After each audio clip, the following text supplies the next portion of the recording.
We use any foul language for that matter. There was a nice one actually. It was about 4 in the morning. We were night shooting, and he stood there in this very sort of solemn way as he does, not talking to anyone. And I thought I'd sort of try and break the ice and be like, you're right, Alan. Life's all right. And he took about 10 seconds as if he didn't hear me, and then turned his head in a very snakish manner and just said, "I've peaked."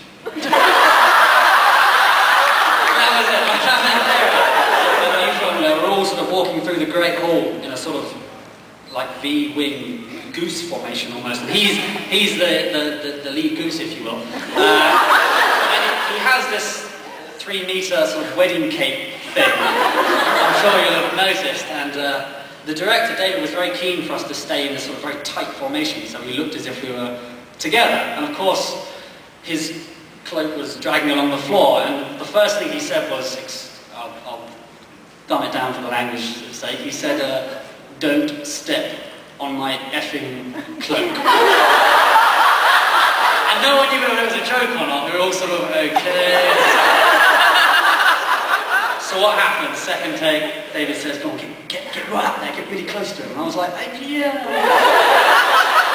Second take, straight on the back of his cloak. Ripped him by the neck. I was like, oh my god, no. And yeah, he didn't say much to me. Luckily, one of the dead thieves did it on the take afterwards, so I wasn't the only one incriminated it there. But he laughed about it in scenes later. When I was in the US, one of their friends passed me a phone. Erin, hi. Yes, Erin. Yeah. Here's the phone. Yeah, so you got a fan of Erin.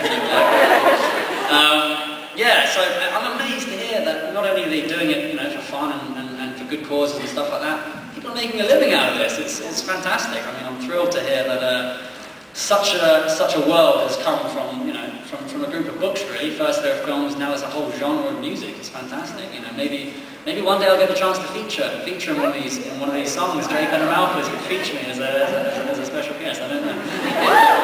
Thank you. Have you seen HP the musical yet? So HP the musical, I've seen the one on YouTube, yeah. It's not quite done us justice, I don't think, but yeah, you never know, one day. Thank you. It's not one that I don't think anyone will remember. We were coming through the gates of Hogwarts, and Filch is overlooking my walking stick. And one of the off-screen lines is, it's not a cane, you Christian, it's a walking stick. I love that line. I love the word Christian. So I was really pleased they used that one. No, truth be told, I mean, everyone was... there is one example, yeah. There was a guy who, luckily I never met, but he sent me several letters. I say letters, he actually sent me adoption forms. He had legally changed his name to Lucius Malfoy. Genuinely, completely genuinely. He dyed his hair long, blonde, no line.